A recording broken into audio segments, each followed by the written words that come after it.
Hey guys, Brady here.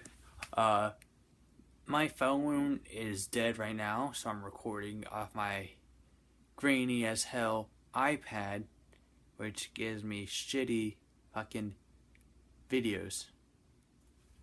Everything's all fuzzy. I hate it. Whereas when I look at my camera while I'm recording videos on my phone, it's HD. But whenever record from an Apple product, it looks shitty as fuck. Does anybody else have that problem? All right, let's get on to it. Um, Now, I know this is a bit early to do a Blu-ray update, but I bought a handful, literally like the first week and a half or so of of August, and I'm going off to college, and I probably won't be doing much Blu-ray buying while I'm up there because I don't really have much transportation. I mean, I am gonna try to Uber to Best Buy August 22nd while I'm in college to get the Guardians of the Galaxy 2 Steelbook. But other than that, I'm not gonna be doing much Blu-ray shopping while I'm up there. I gotta focus on school and stuff like that. Uh, like if there's a movie that I want to get, like in September, The Mummy and Wonder Woman are coming out. I'm gonna get those definitely, especially Wonder Woman because that comes out on my birthday, September 19th, 2017. I'll be 20 when that movie's released to Blu-ray, and that'll be awesome. Uh, yeah. Anyway, so without further ado, let's just start this list. I got 28 I got 28 stack of Blu-rays. Uh, a stack of Blu-rays, a stack of 28 Blu-rays, I should say. So yeah. Anyway, so we're gonna start off with Alien Covenant. Uh,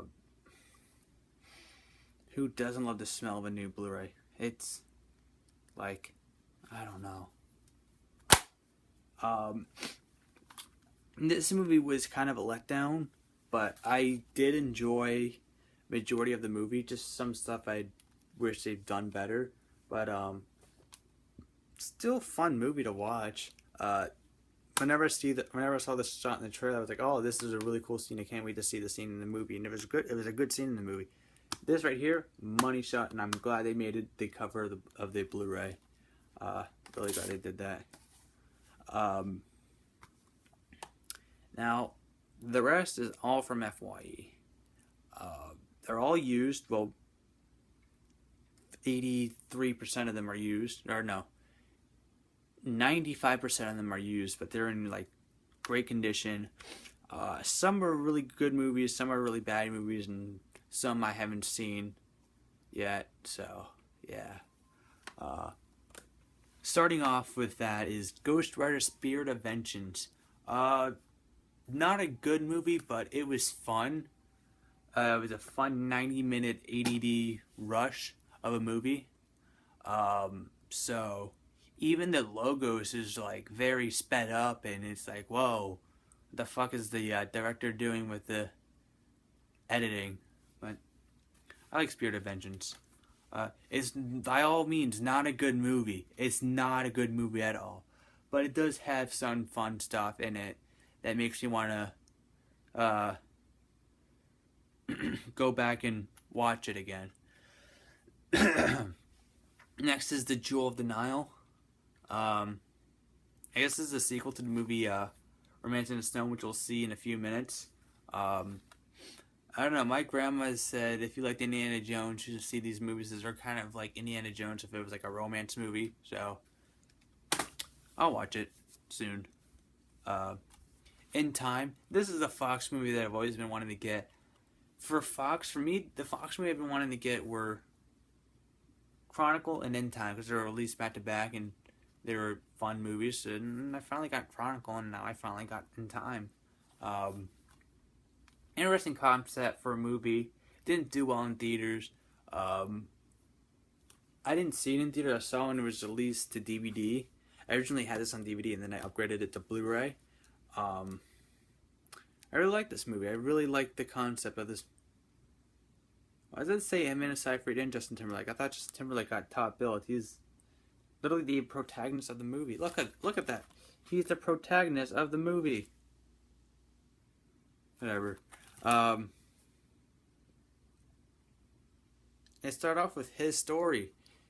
His mother dies. His this. His that. Whatever. Anyway, that's confusing. But I liked In Time. Very different movie. Very original concept, and maybe they could have done it better. But as of right now, the best original concept type movie we've gotten, along with A Cure for Wellness.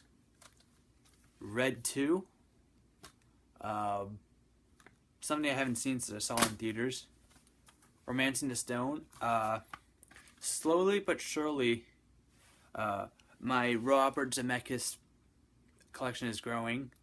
Last couple months, I've bought Forrest Gump and Who Framed Roger Rabbit, and now Romancing the Stone.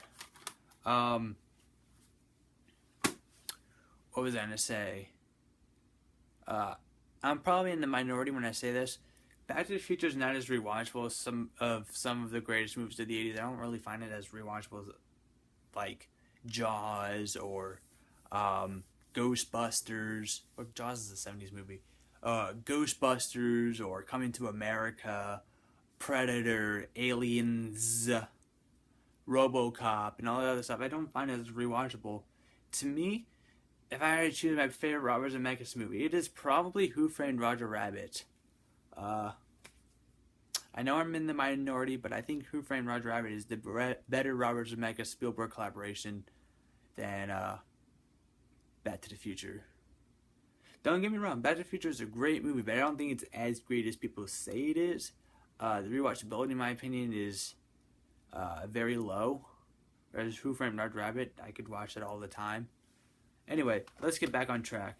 Am I the only one who thinks that? Comment below. If you have the same thoughts. Next is the Manchurian, whatever the fuck candidate. This stars Denzel Washington, Meryl Streep, and Liev Schreiber. And Denzel Washington, I can't get enough of his movies lately. I've been buying like one after another for him. Like, I think the first Denzel Washington movie that I got, or at least seen, no.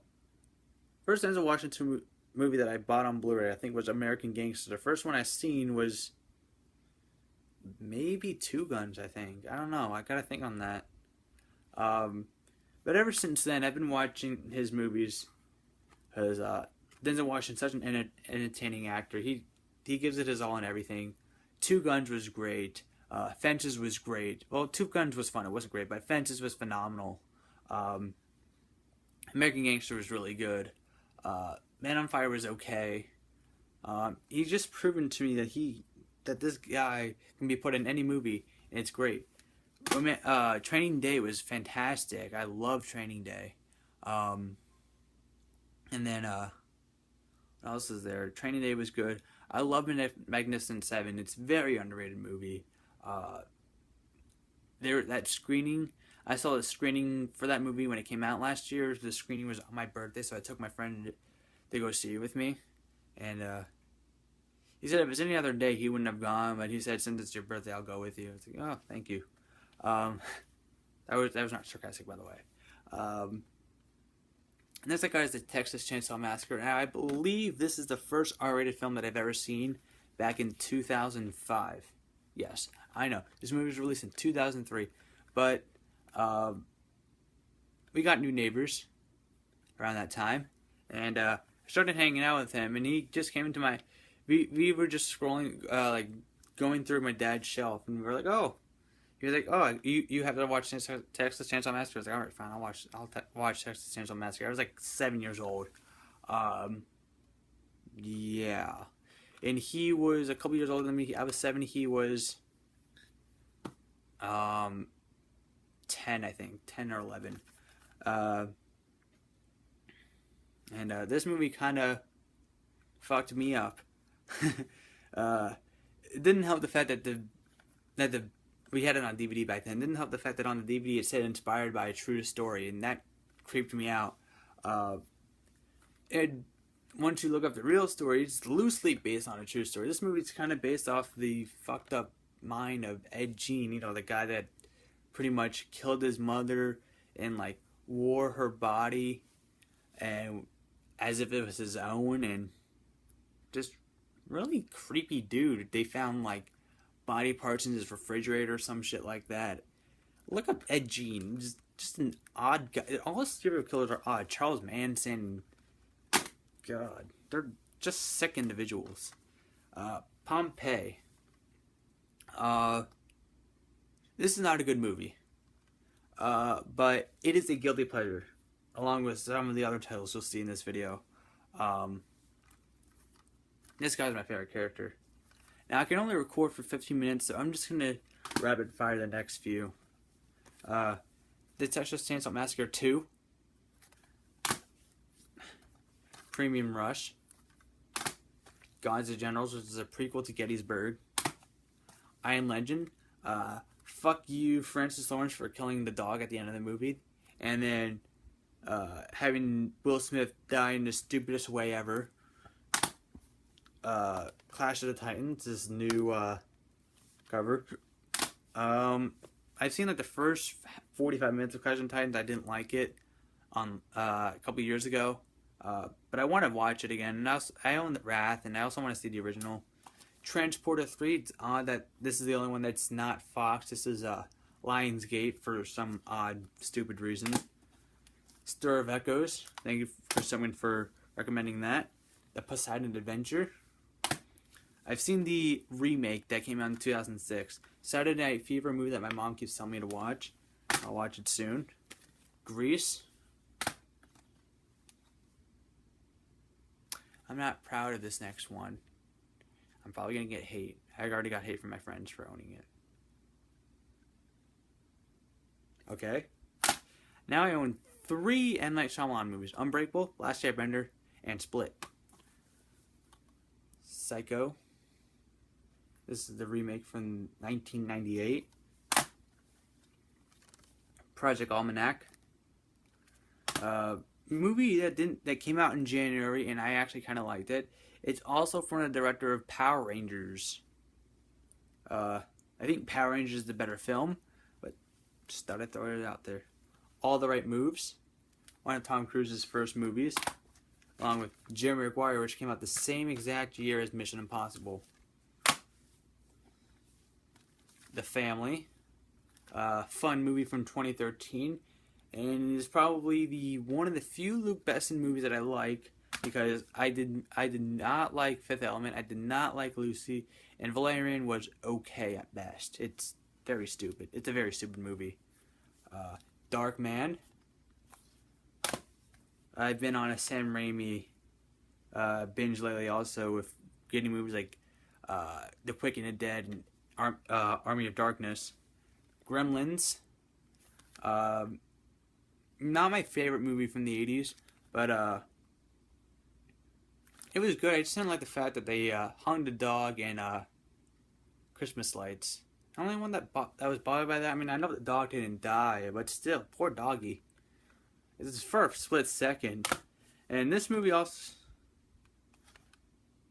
introduced me to the, you know, that there's stairs that go up the wall like that. I want those. I've just seen that lady being thrown off of that. Like, wow, I want that chair that goes up the wall. And last but not least is Ronin. I didn't know Jean Reno was in this. He had a busy year in 1998. Ronin and Godzilla. So that's everything. Just know that I'll probably have Guardians of the Galaxy 2 in my possession in the next couple days. I'll be in college. I probably won't be doing as much Bluray update videos, but I will be doing a lot of movie reviews as much as I can, because I do have a roommate.